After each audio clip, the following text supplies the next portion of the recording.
కాంగ్రెస్ ప్రభుత్వాన్ని ప్రజలు నమ్మే పరిస్థితి లేదని బీఆర్ఎస్ చేవెళ్ల ఎంపీ అభ్యర్థి కాసాని జ్ఞానేశ్వర్ అన్నారు.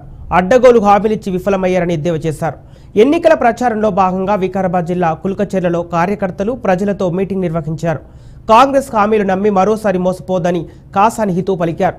మే 13న జరిగే ఎన్నికల్లో కారు గుర్తుపై ఓటు వేసి బీఆర్ఎస్ ను గెలిపించాలని అభ్యర్థించారు.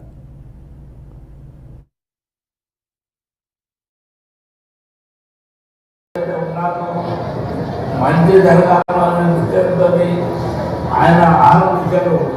మన యొక్క తెలంగాణ రాష్ట్రంలో చేసినటువంటి అభివృద్ధి పనులను దృష్టిలో పెట్టుకొని ఎక్కడికక్కడ మీరు బాగా చూసినట్టయితే 24 గంటల కరెంటు కానీ మంచినీళ్ళు కానీ అదేవిధంగా రైతు బంధు కానీ రైతు బిల్లు కానీ అదేవిధంగా ఇక్కడ ఉన్నటువంటి తండ్రులందరూ పెన్షన్లతో పాటు అనేక కార్యక్రమాలను చూసినటువంటి మాట మరొకటి.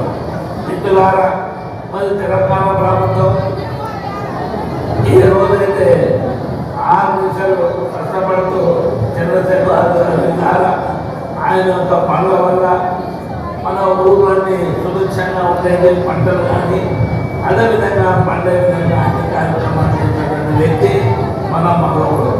మిత్రులారా, దాని తర్వాత మరి 4 నెలల 5 నెలల కాలమైంది కాంగ్రెస్ వచ్చిన తర్వాత మాకు వచ్చినాక ఏం పని అయింది, గతంలో ఏం పని జరిగింది 10 సంవత్సరాలు కేసీఆర్ గారు ఉన్నప్పుడు, కాంగ్రెస్ వచ్చినాక ఏం పని జరిగింది అనేది మీరు వేరే చేసుకోవచ్చని మిమ్మల్ని ప్రార్థిస్తున్నాను.